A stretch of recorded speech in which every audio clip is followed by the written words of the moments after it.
and their opponents itself. So I think it's just a collective responsibility which everybody needs to come and make sure that we put in place a structure that will help Gambian football at large. It's not a surprise, definitely, to see that Tanzania are winning. What I'm saying is, looking at Tanzania themselves, only having one professional player playing in TP Muzembe, you have to look at the quality of the players. That is the most important thing. Even the player is playing in Kenya or in Tanzania, but look at the quality of the player. You might have a player that is playing in Real Madrid, and the one that is playing in Wigan is better than the player playing in Real Madrid. Maybe in Real Madrid you have the collective, team that is helping the player itself. So this is in the case of Tanzania. Yes, they have not had many exposed players like the Gambia, but also let's look at their playing time. Is the Tanzanian league not professional? No, the Tanzanian league is not professional. It's semi-professional. It's semi-professional. Most African but still better than the Gambia. You're still better than the Gambian league. You can dispute that fact. But when you look at it, I want to add on to something that Alpha has said. He made mention of something very, very important. The 4 games that we played in the post-Pol Pot era. We played 4 games, 3 defeats and 1 loss, 1 point. That is what? You only secure 1 point out of a possible 12. That is after Pol Pot's era. Yeah, after Pol. That is a totally unacceptable record. And when you look at that, 9 goals conceded, only 4 scored. How much? Minus 5 goals. Babuka, what are we saying? Is it the problem of coach or not? What is the problem? Well, it could be many factors. The coach could count, and because we still have the same players. To be honest, when it comes to qualification, Pol Pot is far better than Mancini. Because Mancini is a regional coach.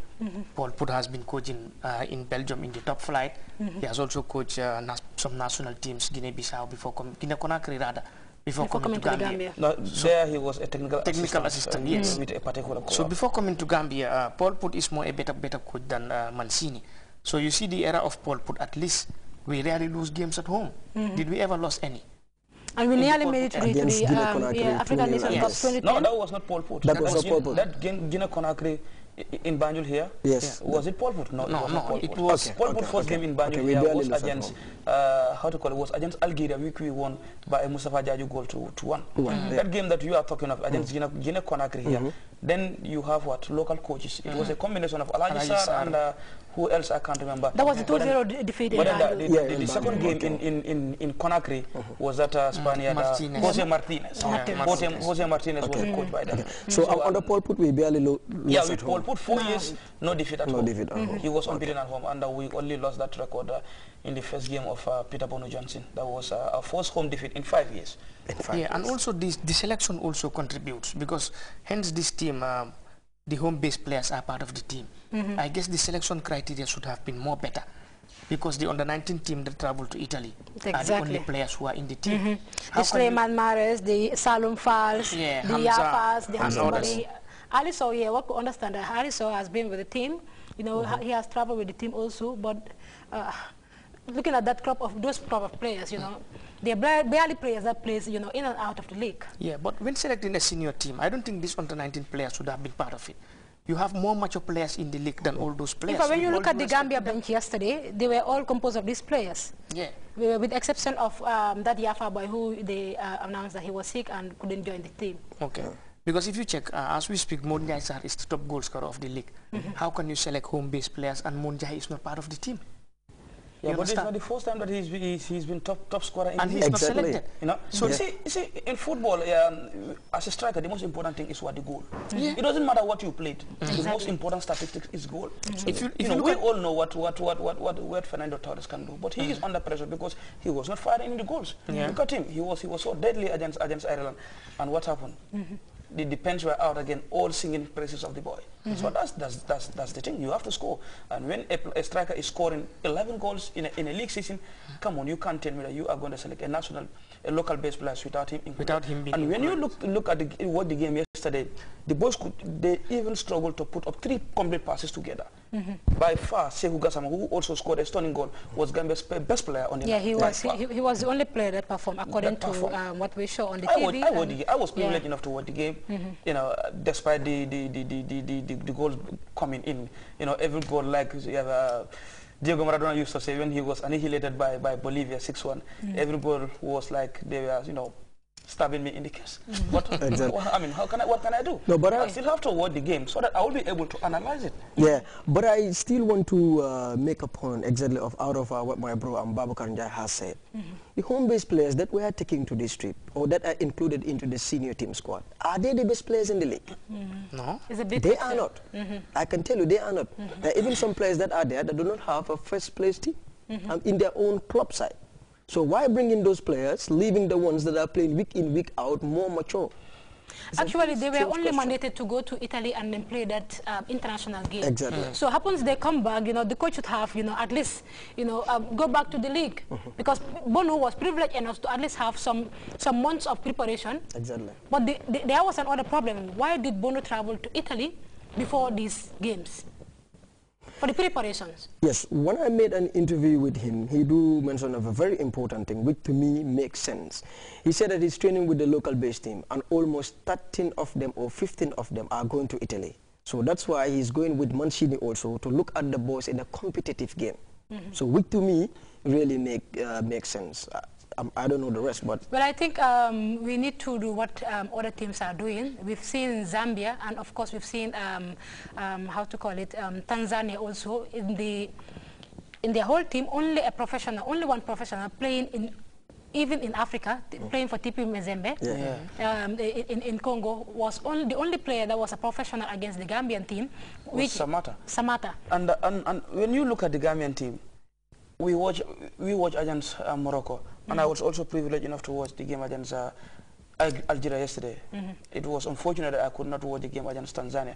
But based on what I saw, with the left back, Passeku Kijabi, at one point, he has always been the Gambia's best performer in international football here. But the level that the boy is playing, you could see that it has dropped. Absolutely. We have to face reality. Yes, yeah. And yesterday also, Hamoudi Jan was played at right back, and he struggled. When you have Basman, you see Basman is now a right back player with Lokomotiva Zagreb in Croatia. Yeah. If you don't want to go with Oskoli, why don't you put him there? And in fact, I believe that Oskoli could have played in midfield yesterday. You have a lion heart, he can fight. And you need that fighting spirit. Mari played a good game, but that was his first international assignment. Yeah. You are not used to the pressure. Exactly. Look at the mistake caused by the goalkeeper. They become another goalkeeper. He is a fantastic goalkeeper. He is a fantastic goalkeeper. We've seen it in the CAF Champions League. But when you are playing international football in front of a capacity crowd of over 60,000 fans, you get nervous. You get nervous. And that's exactly what happens to him. And it's the same thing that happens are complaining that goal was offside. No, it was not offside. You know why? Because it was the Gambian goalkeeper who misplaced the pass. So the ball was coming from a Gambian player, so it can never be offside. I can remember the same thing happened when Liverpool were playing against Arsenal. There was this pass released by the captain of Liverpool. What's his name again? Steven Gerrard. When Thierry Henry was just languishing behind him, he just collected the ball and scored. He was the last person, but because the ball came from a Liverpool player, it was no offside. So Boubacar Sagna made an error, so there could not be any offside. Well, Alpha, I think we are at a time, very crucial time of trying to expose our goalkeepers. Because we were all talking about Musa Kamara, and Musa in the Gambia-Algeria game at home, Musa he had that mistake that mistake of even giving the opponents their equalizing goal.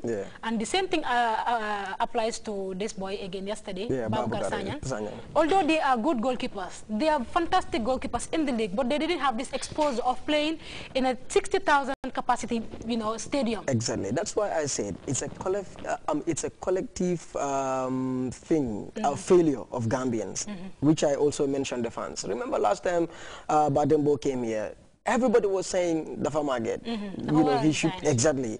And now he said, okay, no problem, but I am going to resign. But for so, I'm telling you that the experience I have, these young lads doesn't have it. Exactly, and the proof have came. And I can still and now we are trying to have Padembo. He's not responding. He's not available. One Paul put interview that was after the game against, I think it was Namibia, when they called a press conference at the GV house. He was saying that Musa is a good goalkeeper, but he needs to be exposed. Exactly. He needs to be exposed. And look at it. He made a mistake. That was his first mistake that he caused in the senior national team, and he's been playing. Yeah, and but after that game, him. you see, after that game, he's now been made third choice, and that is not helping the boys' confidence. Definitely. You have to stick. You have to help him. Exactly. It was Stick to him. mistake, It is demoralizing for his confidence. Definitely. Now he is third choice goalkeeper. It is definitely demoralizing for his confidence. He had made that mistake, yes, but if I were a